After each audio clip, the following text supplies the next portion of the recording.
जब हिरण को मार के प्रभु श्री रामचंद्र जी और लक्ष्मण भैया अपने कुटी में आए तो देखते हैं कि उस कुटी में सीता नहीं है और वो बहुत व्याकुल हो गए। एक दूसरे से पूछ रहे हैं कि सीता गई तो गई कहाँ।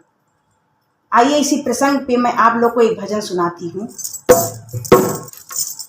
बोलिए श्री रामचंद्र भगवान की जय। बन के बीच झोपड़िया में सीता गई कौन कोठरिया में। बन के बीच झोपड़िया में सीता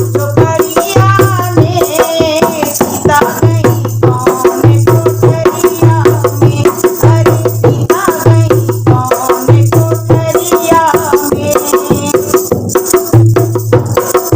पगड़ी और चिन्ह पर ना दिखाई, पगड़ी और चिन्ह पर ना दिखाई।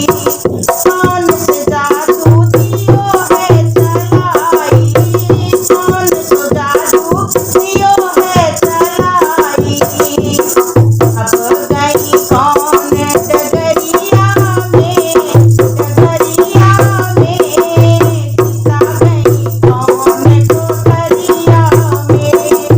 अब गई कौन डगरिया में, डगरिया में सीता गई कौन कोठरिया में। बन के बीच झोपड़िया में, झोपड़िया में सीता गई कौन कोठरिया में। अरे सीता गई कौन कोठरिया में। लक्ष्मण जी बोल रहे हैं, रेखा काट कौन दई आई, रेखा काट कौन दई आई।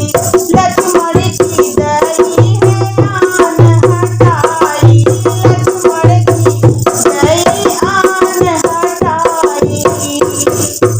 मेरी जान प्यारी कोठरिया में, कोठरिया में सीता गई कौन कोठरिया में। अरे सीता गई कौन कोठरिया में। बन के बीच झोपड़िया में, झोपड़िया में सीता गई कौन कोठरिया में। सीता गई कौन कोठरिया में। धरती घुसी की अंबर जाई, धरती घुसी की अंबर जाई। सारा गण मोहे देव बसाई, सारा गण मोहे देव बसाई। गई अयोध्या नगरिया में, नगरिया में सीता गई कौन कोठरिया में। सीता गई कौन कोठरिया में।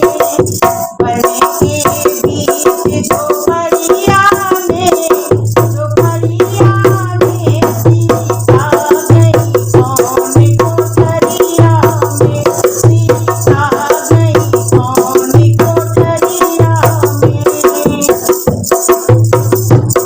लक्ष्मण सुनो शेष मेरे भैया, लक्ष्मण सुनो शेष मेरे भैया। आफत पड़ी आज मोरी नैया,